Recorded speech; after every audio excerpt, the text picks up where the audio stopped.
국민들의 절반 이상이 고물가 고금리 때문에 지갑을 닫는다고 합니다. 내년까지 소비를 대폭 줄이겠다는데요. 이게 과연 내년까지일까요? 아니죠. 앞으로 최소 몇 년간은, 최소 4, 5년간은 소비를 과도하게 줄일 수밖에 없습니다. 물가가 천정부지로 치솟기 때문인 거죠. 그리고 금리가 높아져서 이제 대출이자 부담도 점점 더 커지기 때문인 거죠. 이걸 이제 감안 안 할 수 없는 거죠. 속된 말로 얘기해서 사람들이 돈이 없어서 소비를 못 한다라는 겁니다. 라면 값도 이제 분식집에 가서 라면 먹으면 5,000원 이상 줘야 되죠. 떡볶이 먹어도 3, 4,000원. 김밥 먹어도 4,000원 줘야 되는 시대에 이제 우리는 살고 있는 거죠. 이게 현실이라는 거죠. 이제는 분식집에 가서 하나 사 먹는 것도 쉽게 생각할 수 없는 게 지금의 시대가 됐다라고 이제 봐야 되는 거죠. 원달러 환율이 이미 1,400원이 됐기 때문에 연말이 되면 물가는 또 오릅니다. 나중에 환율이 1,400원대가 아니라 1,430원이 아니라 1,500원 되면 어떻게 됩니까? 물가 더 오르겠죠. 이제 한동안 이제 저 고물가는 전 세계적인 상황이 되는 것 같습니다. 국제 물류망이 예전처럼 코로나 이전처럼 정상적으로 가동되지 않는 한 물가가 쉽게 내려가는 건 어려운 일 같습니다. 한국 같은 경우에도 외국인 노동자가 과거에는 대거 들어와서 농촌이나 이런 곳에서 일을 했기 때문에 수확도 잘 되고 괜찮았는데 지금은요. 그게 안 되다 보니까는 원산지에서 수확하는 그 상품의 가격 자체가 이제 이미 높은 상태로 시작되기 때문에 그 여파로 우리네 식당 물가가 점점 올라가는 거죠.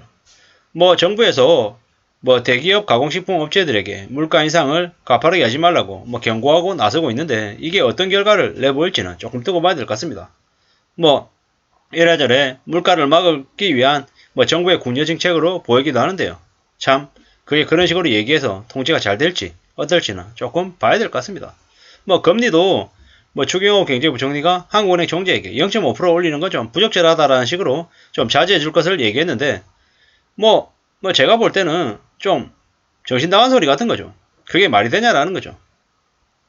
지나가는 옆집 아저씨가 그냥 좀 그만하라고 이렇게 얘기하는 거하고 뭐가 다른가 싶은 거죠. 사실상 잘못 뽑았기 때문에 저런 얘기를 하는 참 문제 많은 인사가 그 자리에 앉아 있는 게 아닌가라는 생각이 드는 거죠.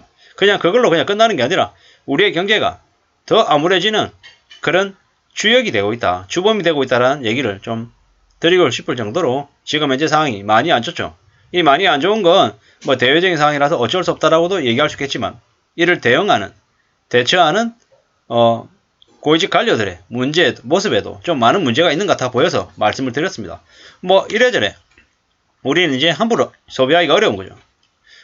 소비 지출 계획이 계속 줄어든다고 하는데요. 소득 분위에 따라서는 소비 지출 전망이 1분위가 제일 이제 심할 거다라고 하죠. 결국에는 소비 지출을 줄이는 이유는 물가 급등이 최우선인 거죠. 그리고 고용 소득 불확실성이 확대돼서 채무상환 부담이 증가해서 이렇게 얘기합니다. 이제 여행, 외식, 숙박 같은 이런 대면 서비스 소비하고 자동차, 전자제품, 가구 등의 내구재, 그리고 의료 신발 등의 준내구재 위주로 지출이 줄어듭니다. 무슨 얘기입니까? 당장 생활하는데 큰 문제가 없는 품목들부터 줄인다라는 거죠. 반면에 음식료품, 그리고 전월세 및 전기, 가스 등 주거비, 생필품, 화장품 이런 것 같은 비내구재는 상반기 대비 지출이 증가할 거라고 합니다. 왜냐? 필수 소비재인 식료품하고 생필품은 줄일 수 없기 때문인 거죠. 그는 말처럼 이렇게 줄일 수 없잖아요. 우리가 힘들다 그래서 양치질 안 할 수 없잖아요. 치약하고 칫솔은 쓸 수밖에 없죠. 생리대 그리고 휴지 쓸 수밖에 없는 거고요. 이런 품목들을 어쩔 수 없이 쓴다라는 거죠. 계속 사용할 수밖에 없다라는 거죠. 이렇게 이제 점점 바뀌어간다라고 봐야 될 것 같습니다. 이게 이제 우리한테 이제 놓여진 모습입니다. 소비 활성화가 내년이 돼야지 소비 활성화가 될 것 같다? 아니요. 2042년 이후 기약이 없다라고 얘기하는 게 훨씬 더 많다라는 거죠. 지금 현재 고물가 고금리 고환율의 3고 불확실성 지수 때문에 국민들이 하반기 소비를 내년 이후로 미루고 있다. 국민들이 올 하반기 소비를 내년 이후로 미루고 있다. 이걸 엄중하게 봐야 될 것 같습니다. 내년 하반기 이후로 미룬다. 내년 이후는 내후년이 될 수도 있다. 2025년 6년이 될 수 있다라고 봐야 될 것 같습니다. 이러한 상황에서 뭡니까? 국민들이 바라는 과제, 물가 안정이 1번, 2번 금 인상 속도 조절, 3번 농수산물 수급 안정화인 거죠. 물가 안정은 지금 현재 물가가 미친듯이 오르니까 저렇게 얘기하는 거고, 두 번째는 금 인상 속도 조절은 빚을 진 사람들이 많기 때문에 그 부채 감당이 안 돼서 이자 부담이 커지기 때문에 저렇게 얘기하는 거고요. 세 번째 농수산물 수급 안정화는 최근에 뭐 김치든 아니면 뭐 배추, 무, 양파 뭐 이래저래 뭐 상추 뭐 뭐든 이제 식료품들 물가가 이제 너무 많이 올라가니까 그걸 좀 어떻게 좀 제어해줬으면 좋겠다라는 의견인 것 같습니다.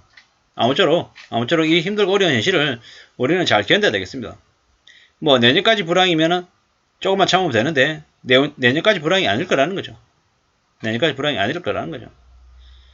뭐 정치권들에서 민생을 언급하는 건 공연불이었구나. 국민의 혈세를 받아 처먹고 하는 게 없다. 이렇게 얘기하죠. 이게 진짜 현실입니다. 지금의 정부 그리고 뭐 여당, 야당 모두를 통틀어서 국민의 민생을 생각하는 이들이 안 보이는 것 같습니다. 그냥 자기들 권력 다툼만 하고 뭐 제대로 된 모습을 보이는 이가 없다. 그래서 국민들이 소비를 더 줄여야 된다. 소비를 더 악착같이 조절하고 또 조절해야 되겠다라는 생각을 더 하게 됩니다. 게다가 이제 절대로 뭐 대기업 뭐 국산 제품을 무조건 선호하는 것들도 조금 고민해 볼 필요가 있죠. 왜? 그 대기업 재벌가들 그들이 국민들을 위해서 특별하게 해준 게 뭡니까? 없습니다. 평상시 때는 가입폭리채 해가지고 더 많은 것들 누리고 거기 뭐 고용을 제대로 늘렸습니까? 아니면은 국민들에게 정말 대한민국 경제에 기여한 부분이 얼마나 됩니까? 현대 경제가 어려울 때 뭐라 그럽니까? 어떻게 합니까? 뭐 구조조정 해가지고 인력부터 제일 먼저 내보내죠. 인건비 줄이죠. 두 번째는요.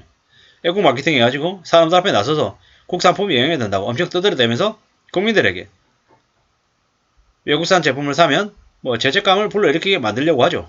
언론이나 여러가지 통로를 이용해서 말이죠. 근데 국민들에게는 싸고 질 좋은 제품을 구매할 수 있는 권리가 있는 겁니다.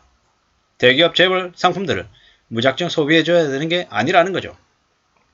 제가 볼 때는 어떤 식으로든 소비를 현명하게 조정하는 게 필요하다라고 봅니다. 왜? 그래야지만이 살아낼 수 있기 때문인 거죠. 뭐 많이 어려운 상황이고 많이 힘든 상황은 당연합니다. 그래서 올 하반기에 소비를 내년 이후로 미룬다라는 건 매우 당연한 모습이죠. 뭐 지금 대형 TV를 살 필요가 있습니까? 냉장고를 살 필요가 있습니까? 아니면 뭐 해외여행을 꼭 지금 가야 됩니까? 뭐 이런저런 것들을 잘 생각할 필요가 있다는 거죠. 핸드폰 바꾸지 않아도 전화통화 잘 되면 유지하고 뭐 냉장고 세탁기 고장나지 않아 가지고 쓸 수 있으면 뭐 적어도 지금은 쓰고 내후년 이후가 뭡니까? 언제입니까? 24년 이후로 미뤄도 괜찮지 않겠냐라고 조심스레 생각해봅니다. 아무쪼록 저나 여러분의 삶이 조금이라도 덜 힘들어지기를 바라는 겁니다. 아무쪼록 잘 대비가 됐으면 좋겠습니다. 감사합니다.